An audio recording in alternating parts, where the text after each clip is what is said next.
शुक्रवार को नतीजे से पहले बीजेपी अध्यक्ष राजनाथ गडकरी और जेटली के साथ आज जाएंगे गांधीनगर। मोदी से करेंगे अहम मुलाकात। शाम 5 बजे बीजेपी के शीर्ष नेताओं की मोदी के साथ बैठक। नतीजे के बाद की रणनीति पर होगी चर्चा। सरकार बनने की स्थिति में आडवाणी की भूमिका पर बीजेपी नेताओं की संघ से चर्चा। एनडीए का चेयरपर्सन बनाने पर हो रहा है विचार। आडवाणी की नई भूमिका को लेकर संघ प्रचारक भैया जी जोशी से गडकरी ने की बात। बाद में आडवाणी से खुद मिले गडकरी। बीजेपी अध्यक्ष राजनाथ सिंह से भी गडकरी ने की मुलाकात। आडवाणी की नई भूमिका पर की चर्चा। संघ ने रिमोट कंट्रोल अपने हाथ में होने की बात से किया इनकार। संघ विचारक राम माधव ने कहा, बीजेपी के नेता मिलकर लेते हैं राय। राम माधव ने कहा, चुनाव में संघ के लोगों ने निभाई अहम भूमिका। पूरा देश परिवर्तन चाह रहा था। देखो भाई, संघ इस बार खुलकर आया देश के अंदर एक परिवर्तन की जरूरत को देश की जनता को समझाने के लिए। राम माधव ने कहा, मोदी को पीएम उम्मीदवार बनाने से देश में बनी बीजेपी की हवा। मोदी ने भी खूब मेहनत की और अनुभव ये था पिछले 2-3 महीने में कि देश का एक व्यापक जन समर्थन, शायद आज़ादी के बाद इतिहास में बहुत बड़ा व्यापक जन समर्थन प्राप्त करने वाले एक नेता के रूप में वे उभरे। मनमोहन के सम्मान में आज कांग्रेस अध्यक्ष सोनिया गांधी देंगी डिनर पार्टी। विदाई भोज में कई केंद्रीय मंत्री भी होंगे शामिल। नतीजे घोषित होने से 2 दिन पहले सोनिया के घर डिनर का आयोजन। डिनर पर आगे की रणनीति पर भी चर्चा। शनिवार को कैबिनेट की आखिरी बैठक को संबोधित करेंगे मनमोहन। उसी दिन राष्ट्रपति प्रणब मुखर्जी से भी करेंगे मुलाकात। पद छोड़ने से 1 दिन पहले मनमोहन का होगा राष्ट्र के नाम संबोधन। देश की जनता को देंगे अपना संदेश। साथ रेस कोर्स रोड से मनमोहन की विदाई की तैयारी। पीएमओ में अपने निजी स्टाफ से मिले प्रधानमंत्री। लंच पर की सबसे मुलाकात। 17 मई को मनमोहन और उनके कैबिनेट के मंत्रियों को राष्ट्रपति पिलाएंगे चाय। रात में पीएम आवास पर कैबिनेट के साथियों को मनमोहन देंगे डिनर पार्टी। 21 और 22 मई को कांग्रेस ने बुलाई समीक्षा बैठक। चुनाव नतीजों के बाद के हालात पर होगी चर्चा। समीक्षा बैठक के बाद कांग्रेस कार्यकारिणी की होगी बैठक। भावी रणनीति पर होगी चर्चा। कांग्रेस संगठन में फेरबदल की तैयारी। मोतीलाल वोरा की जगह अशोक गहलोत हो सकते हैं नए कोषाध्यक्ष। सूत्रों के मुताबिक चुनाव नतीजों के बाद संगठन के भीतर हो सकते हैं भारी फेरबदल।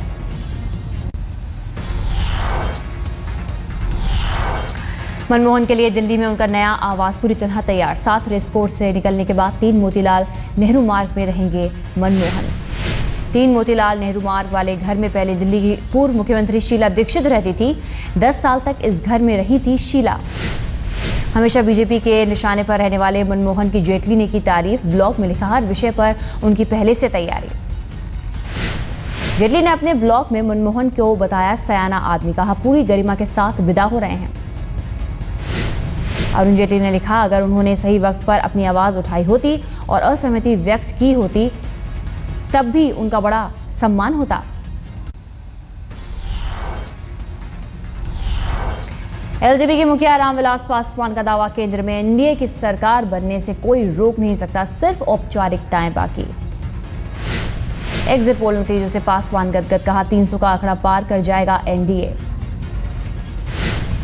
इतनी बार भी आप लोगों ने हमारा इंटरव्यू लिया। यदि नेता को पता नहीं हो कि हवा कितनी तेज बह रही है और आंधी है कि हवा है, तो नेता को राजनीति नहीं करना चाहिए। तो हम तो शुरू से कह रहे थे कि हम 300 के करीब जाएंगे। बेटे चिराग पासवान ने पिता के सुर में मिलाया सुर। कहा, पूरे देश में थी मोदी की हवा, बीजेपी से जुड़कर सही फैसला लिया। नहीं, नमो वेव तो डेफिनेटली यस। आई मीन ये किसी से छुपी हुई नहीं थी। नमो वेव डेफिनेटली थी। मोर देन द वेव ज़रूरी था। पार्टी के अस्तित्व की एक लड़ाई चल रही थी। चुनाव से पहले आरजेडी से बीजेपी में शामिल हुए रामकृपाल यादव का बयान, मोदी की लहर नहीं सुनामी चली थी। लहर थी, लहर बिल्कुल थी। और मैं तो ये कहूँ कि लहर ही नहीं थी, सुनामी थी। जितने नौजवान हैं, चाहे किसी जाति किसी वर्ग का हो, और सब लोगों ने वोट किया। महिलाओं में एक ज़्यादा आकर्षण था। पाटलिपुत्र सीट से बीजेपी की टिकट पर चुनाव लड़ने वाले रामकृपाल ने कहा, 35 साल तक लालू का साथ ईमानदारी से निभाया, लेकिन हमें उनके बच्चों का नेतृत्व स्वीकार नहीं था। एग्जिट पोल नतीजे पर बोले छत्तीसगढ़ के पूर्व सीएम अजीत जोगी। कहा, यूपीए ने अच्छे काम किए, लेकिन कहीं ना कहीं कुछ कमी रह गई। जनता के कार्य किए हैं, जनता के लाभ के काम किए हैं, जनता की भलाई के लिए किया है, आम आदमी को केंद्र में रखकर काम किए हैं और बहुत से काम किए हैं। हो सकता है जनता तक उसे जैसे पहचाना चाहिए वैसे पहुंचाने में कुछ कमी रह गई हो। चुनाव नतीजों से 2 दिन पहले मनमोहन सरकार ने नियुक्त किया नया थल सेनाध्यक्ष दलबीर सिंह सुहाग उन्हें नए आर्मी चीफ। दलबीर सिंह सुहाग के नए आर्मी चीफ बनने की घोषणा के बाद हरियाणा में उनके गांव के लोग उत्साहित। अब भी मौजूद है पुराना घर। नए आर्मी चीफ की नियुक्ति को लेकर बीजेपी ने जताया था विरोध। बीजेपी ने सरकार से पूछा था, इतनी जल्दबाजी क्यों? मौजूदा army chief general Vikram Singh 31 जुलाई को अपने पद से होंगे रिटायर। बीजेपी ने कहा, अभी सुहाग की नियुक्ति का फैसला गलत। रक्षा मंत्रालय को चुनाव आयोग से मिल चुकी हरी झंडी। आयोग ने कहा, सेना में नियुक्तियों के फैसले लेने को सरकार स्वतंत्र।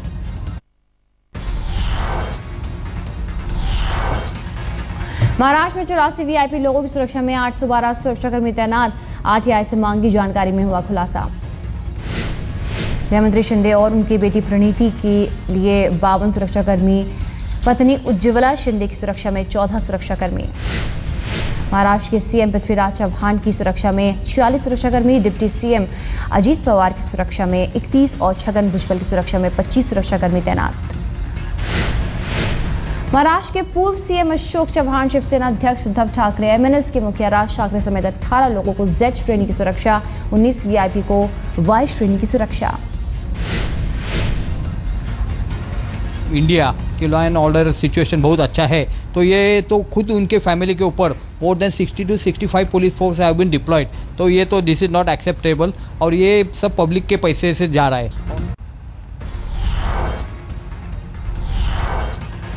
बैंगलोर से बीजेपी उम्मीदवार नलिन कुमार कटिल के खिलाफ एफआईआर। मुंबई के कारोबारी की पत्नी से अवैध संबंध रखने का आरोप। कारोबारी का आरोप, 5 साल पहले बीजेपी नेता ने मेरी पत्नी को मेरे खिलाफ दहेज उत्पीड़न का केस करने के लिए उकसाया था। बीजेपी नेता ने फोन पर दी सफाई, मेरे खिलाफ राजनीतिक साजिश, मेरा राजनीतिक करियर तबाह करने की कोशिश। दिल्ली के द्वारका में दिखा रफ्तार का कहर, कार और बाइक की टक्कर में 2 की मौत, 1 घायल। द्वारका सेक्टर 13 में तेज रफ्तार कार ने 2 बाइक को मारी टक्कर, हादसे में 2 की मौके पर ही मौत। मुंबई में एक टीवी एक्ट्रेस के साथ रेप का सनसनीखेज मामला। तंत्र विद्या के नाम पर महाडा में फ्लैट निकलवाने के बहाने तांत्रिक ने किया रेप। 27 साल की अभिनेत्री का आरोप, तंत्र पूजा के नाम पर तांत्रिक ने 26 लाख रुपए भी लिए। पुलिस कर रही आरोपी तांत्रिक की तलाश। दिल्ली के सीमापुरी में 23 साल की युवती ने एक कारोबारी पर लगाया रेप का इल्जाम, अश्लील वीडियो बनाकर धमकाने का भी आरोप।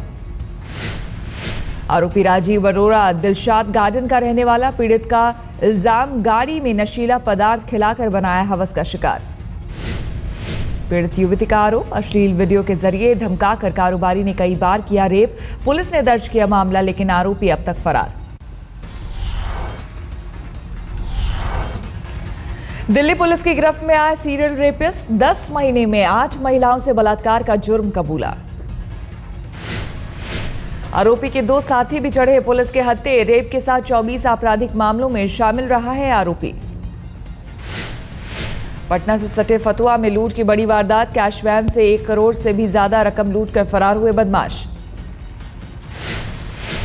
एक बैंक से कैश लेकर पटना से मुंगेर जा रही थी वैन, भिकुआ गांव के पास बदमाशों ने बोला धावा। वैन में मौजूद गार्ड की राइफल भी छीन ले गए।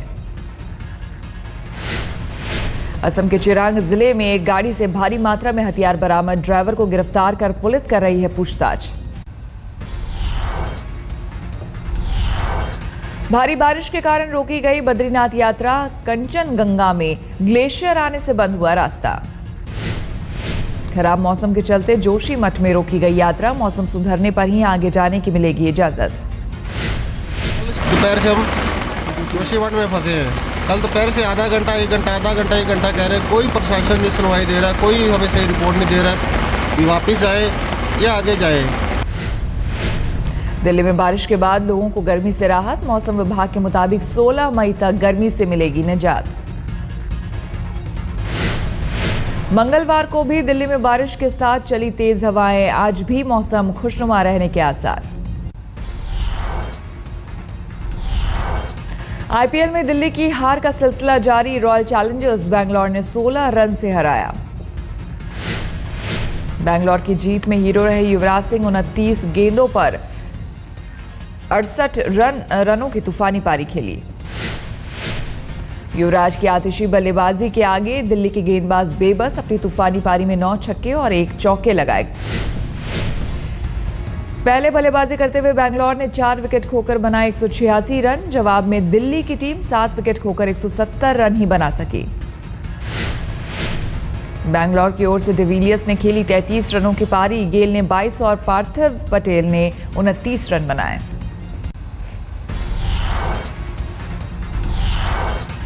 एक 187 रन के लक्ष्य का पीछा करने उतरी दिल्ली की बेहद खराब शुरुआत।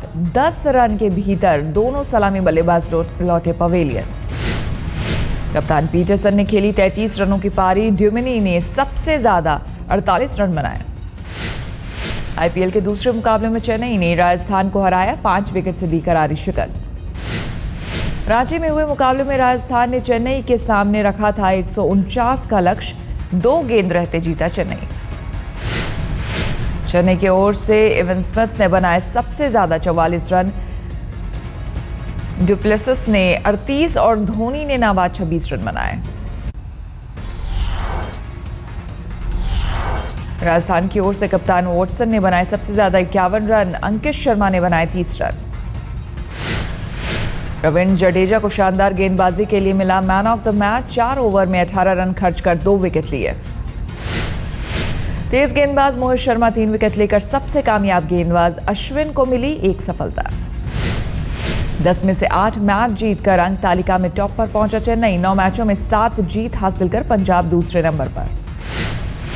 अंक तालिका में राजस्थान तीसरे स्थान पर। 10 में से 8 मैच हारकर दिल्ली अंक तालिका में सबसे नीचे।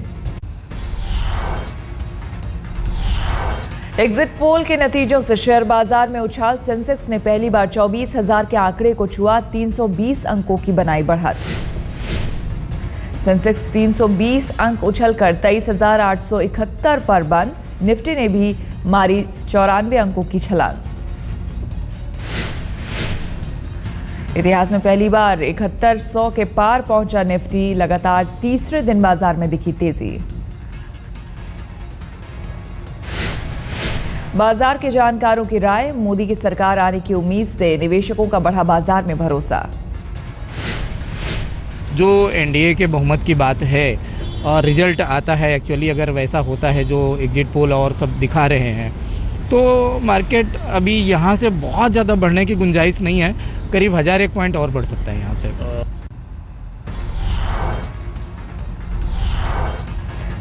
चुनाव के बाद अमेरिकी राष्ट्रपति ओबामा ने भी भारत के लोगों को दी बधाई। नई सरकार के साथ बेहतर संबंध बनाने का जताया संकल्प। अमेरिकी सरकार के प्रवक्ता ने कहा भारत के चुनाव से होता है लोकतंत्र की ताकत का एहसास। अमेरिकी प्रवक्ता ने भारत के नए प्रधानमंत्री के साथ मिलकर काम करने का इरादा जताया, लेकिन मोदी के वीजा संबंधी सवाल को अमेरिकी प्रवक्ता ने टाला। बीजेपी ने ओबामा के बयान का किया स्वागत। प्रकाश जावड़ेकर ने कहा ओबामा को भी पता है भारत में किस ओर बह रही है हवा। जावड़ेकर ने जताया भरोसा देश की नई सरकार को दुनिया के दूसरे देश देंगे सहयोग।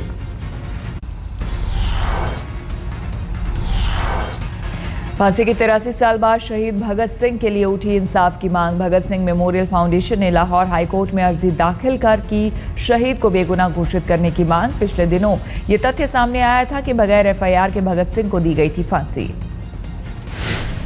में गलत, झूठा और बेबुनियाद था। भगत सिंह का उस एफआईआर में नाम ही नहीं है जिस एफआईआर की बुनियाद पर उसे सजा दी गई है। सिर्फ हुलिया एक मुलजम का दिया हुआ है। जबकि 3 मुलजमों को गिरफ्तार किया और 3 को सजाए मौत हुई है। टर्की के मानिसा प्रोविंस में भीषण माइंस हादसा, खदान में ब्लास्ट से 157 खनन कर्मियों की मौत। ब्लास्ट के वक्त खदान में काम कर रहे थे 580 लोग, 200 से ज्यादा लोगों के अभी भी फंसे होने की खबर।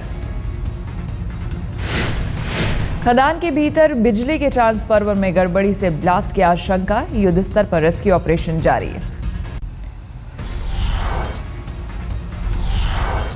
नाइजीरिया में 200 से ज्यादा स्कूली छात्राओं की तलाश में सक्रिय हुआ अमेरिका। व्हाइट हाउस के प्रेस सेक्रेटरी जे कानी ने की पुष्टि। आतंकी संगठन बोको हराम ने पिछले महीने लड़कियों को किया था अगवा। 2 दिन पहले यूट्यूब पर जारी की थी तस्वीर। अमेरिका ने सैटेलाइट तस्वीर जारी कर खोली रूसी राष्ट्रपति व्लादिमीर पुतिन के दावों की पोल। तस्वीर में यूक्रेनी सरहद पर दिख रही है रूसी फौज। कैलिफोर्निया के सैन डिएगो में बेकाबू हुई झाड़ियों की आग, मंगलवार को सुबह लगी आग को बुझाने का काम जारी है। सैन डिएगो के 65 एकड़ में फैल चुकी है आग। हेलीकॉप्टर से पानी छिड़ककर आग बुझाने की कोशिश कर रहे हैं फायर फाइटर्स।